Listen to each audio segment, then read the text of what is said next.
Hi students, today lesson 7th class social studies semester 1లోని కాకతీయ సామ్రాజ్యం కాకతీయ రాజ్యం లేదా Kakatiya dynasty part 1 IMP bits. మధ్యయుగంలోని ప్రాంతీయ రాజ్యాలు ఢిల్లీ సుల్తానులు, కాకతీయులు, హోయసాలులు, పాండ్యులు, తూర్పు గాంగులు, రాజపుత్రులు. మధ్యయుగంలోని దక్షిణ భారతదేశంలో గల 5 ముఖ్యమైన రాజ్యాలు కళ్యాణి చాళుక్యులు, యాదవులు, కాకతీయులు, హోయసాలులు, పాండ్యరాజులు. కాకతీయులలో ముఖ్య పాలకులు ప్రోలరాజు II, రుద్రదేవుడు, మహాదేవుడు, గణపతి దేవుడు, రుద్రమదేవి, ప్రతాపరుద్రుడు, ముసురు నాయకులు. కళ్యాణి చాళుక్యుల వంశస్థాపకుడు 2వ తైలపుడు. కళ్యాణి చాళుక్యుల వంశస్థాపకుడు 2వ తైలపుడు. కళ్యాణి చాళుక్యుల రాజధాని బీదర్ జిల్లాలోని బసవ కళ్యాణి. కళ్యాణి చాళుక్యుల రాజధాని బీదర్ జిల్లాలోని బసవ కళ్యాణి. కళ్యాణి చాళుక్యులు పోషించిన భాషలు సంస్కృతం, కన్నడం. విక్రమాంకదేవ చరిత్ర రచయిత బిల్హణుడు. విక్రమాంకదేవ చరిత్ర రచయిత బిల్హణుడు. కళ్యాణి చాళుక్యుల ఆస్థానంలో గల కన్నడ కవి రన్నడు. కళ్యాణి చాళుక్యుల ఆస్థానంలో గల కన్నడ కవి రన్నడు. కళ్యాణి చాళుక్యులు స్థాపించిన విద్యాసంస్థలు ఘటికలు. కళ్యాణి చాళుక్యులు స్థాపించిన విద్యాసంస్థలను ఘటికలు అనేవారు. కళ్యాణి చాళుక్యులు ఆదరించిన మతాలు హిందూ, జైన. కళ్యాణి చాళుక్యులు ఆదరించిన మతాలు హిందూ మతం, జైన మతం. కళ్యాణి చాళుక్యుల కాలంలో ప్రాచుర్యం పొందిన శైవ మత శాఖ వీరశైవం. కళ్యాణి చాళుక్యుల కాలంలో ప్రాచుర్యం పొందిన శైవమత శాఖ వీరశైవం. యాదవులు మొదట ఎవరి వద్ద సామంతులుగా పనిచేశారు? కళ్యాణి చాళుక్యుల వద్ద. యాదవులు పరిపాలించిన ప్రాంతాలు అహ్మద్నగర్, నాసిక్. యాదవులు పరిపాలించిన ప్రాంతాలు అహ్మద్నగర్, నాసిక్. యాదవుల రాజధాని దేవగిరి. యాదవుల రాజధాని దేవగిరి. యాదవ రాజవంశ స్థాపకుడు భిల్లముడు. యాదవ రాజవంశ స్థాపకుడు భిల్లముడు. యాదవులలో సుప్రసిద్ధుడు సింఘన. యాదవులలో సుప్రసిద్ధుడు సింఘన. యాదవ సామ్రాజ్య విస్తరణ నర్మదా నది నుండి షిమోగా వరకు. యాదవ సామ్రాజ్య విస్తరణ నర్మదా నది నుండి షిమోగా వరకు. యాదవులు తమ పాలనను కోల్పోవుటకు కారణం ఢిల్లీ సుల్తానుల దండయాత్రలు. యాదవులు తమ పాలనను కోల్పోవుటకు కారణం ఢిల్లీ సుల్తానుల దండయాత్రలు. హోయసాలుల రాజధాని ద్వారసముద్రం. హోయసాలుల రాజధాని ద్వారసముద్రం. హోయసాలులు ఎవరి వద్ద సామంతులుగా పనిచేశారు?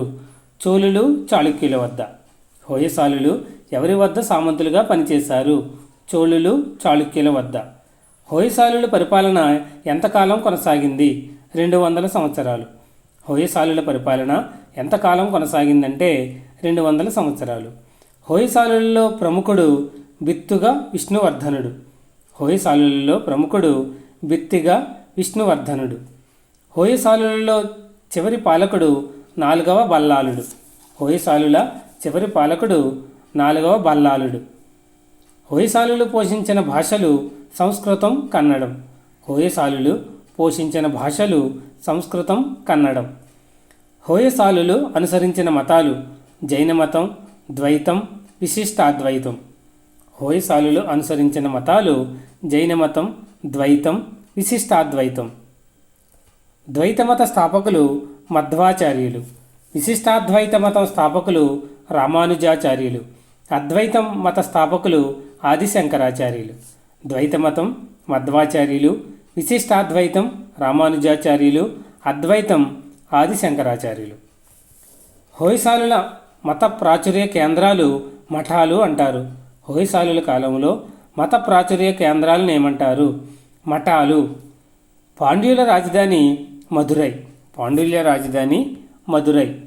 పాండ్యులు తమ సామ్రాజ్య విస్తరణకు ఏ రాజుల మధ్య ఉన్న శత్రుత్వాన్ని ఉపయోగించుకున్నారు అంటే పల్లవులు, చోళుల మధ్య ఉన్న శత్రుత్వాన్ని ఉపయోగించుకున్నారు.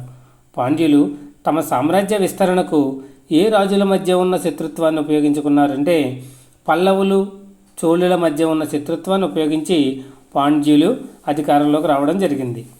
శ్రీలంక వరకు విజయవంతమైన దండయాత్రను పూర్తి చేసిన పాండ్యరాజు కులశేఖరుడు. శ్రీలంక వరకు విజయవంతమైన దండయాత్రను పూర్తి చేసిన పాండ్యరాజు కులశేఖరుడు. కులశేఖరుడి కాలంలో పాండ్యరాజ్యాన్ని సందర్శించిన వెనిస్ యాత్రికుడు మార్కోపోలో. కులశేఖరుడి కాలంలో పాండ్యరాజ్యాన్ని సందర్శించిన వెనిస్ యాత్రికుడు మార్కోపోలో. పాండ్యులు రాజ్య పరిపాలన వ్యవహారాలలో ఎవరి పరిపాలనా విధానాన్ని అనుసరించారు? చోళుల పరిపాలనా విధానాన్ని అనుసరించారు. పాండ్యులు రాజ్య పరిపాలనా వ్యవహారాలలో ఎవరి పరిపాలనా విధానాన్ని అనుసరించారు? చోళుల పరిపాలనా విధానాన్ని అనుసరించారు. పాండ్యులు ఆదరించిన మతాలు శైవ మతం, వైష్ణవ మతం. పాండ్యులు ఆదరించిన మతాలు శైవ మతం, వైష్ణవ మతం. పాండ్యులు దక్షిణ భారతదేశంలో దేవాలయాలు నిర్మించిన ప్రాంతాలు శ్రీరంగం, చిదంబరం, రామేశ్వరం. పాండ్యులు దక్షిణ భారతదేశంలో దేవాలయాలు నిర్మించిన ప్రాంతాలు శ్రీరంగం, చిదంబరం, రామేశ్వరం. పాండ్యులు విదేశీ వాణిజ్యాన్ని ప్రోత్సహించారు. పాండ్యులు విదేశీ వాణిజ్యాన్ని కూడా ప్రోత్సహించారు. మానవులకు సంబంధించిన గడిచిన సంఘటనలను గురించి అధ్యయనం చేసి వ్రాసే వ్యక్తిని చరిత్రకారుడు లేదా హిస్టోరియన్ అంటారు. మానవులకు సంబంధించిన గడిచిన సంఘటనలను గురించి అధ్యయనం చేసి వ్రాసే వ్యక్తి చరిత్రకారుడు లేదా హిస్టోరియన్ అంటారు. పురాతన భవనాలు, అవశేషాలు, శిల్పం, శాసనాలు మరియు పురావస్తు త్రవ్వకాల గురించి అధ్యయనం చేసే వ్యక్తి పురావస్తు శాస్త్రవేత్త లేదా ఆర్కియాలజిస్ట్ అంటారు. పురాతన భవనాలు, అవశేషాలు, శిల్పం, శాసనాలు మరియు పురావస్తు త్రవ్వకాల గురించి అధ్యయనం చేసే వ్యక్తి పురావస్తు శాస్త్రవేత్త లేదా ఆర్కియాలజిస్ట్ అంటారు. భారతీయ చరిత్రలో ముఖ్యంగా మధ్యయుగంలో మొత్తం ఆంధ్ర ప్రాంతాన్ని రాజకీయంగా ఏకం చేయుటలోనూ ఆంధ్రులలో ఏకత్వ స్ఫూర్తిని నింపడంలోనూ విజయం సాధించిన వారు కాకతీయులు. భారతీయ చరిత్రలో ముఖ్యంగా మధ్యయుగంలో మొత్తం ఆంధ్ర ప్రాంతాన్ని రాజకీయంగా ఏకం చేయటంలోనూ ఆంధ్రులలో ఏకత్వ స్ఫూర్తిని నింపడంలోనూ విజయం సాధించిన వారు కాకతీయులు. ఉత్తర భారతదేశం నుండి ముస్లిం దండయాత్రలను నిర్వహించి తమ పాలనను సుదీర్ఘకాలం కొనసాగించడంతో పాటు ఆంధ్ర అనే పదాన్ని గౌరవప్రదం చేసిన వారు కాకతీయులు.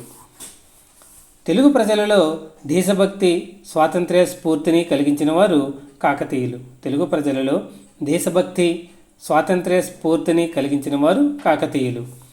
కాకతీయులు మొదట్లో ఎవరి వద్ద సామంతులుగా పనిచేశారు? కాకతీయులు మొదట్లో ఎవరి వద్ద సామంతులుగా పనిచేశారు? రాష్ట్రకూటులు, పశ్చిమ చాళుక్యుల వద్ద. ఎవరి పతనం తరువాత కాకతీయ రాజ్యం ఆవిర్భవించింది? పశ్చిమ చాళుక్యుల పతనానంతరం. ఎవరి పతనం తరువాత కాకతీయ రాజ్యం ఆవిర్భవించింది? పశ్చిమ చాళుక్యుల పతనానంతరం.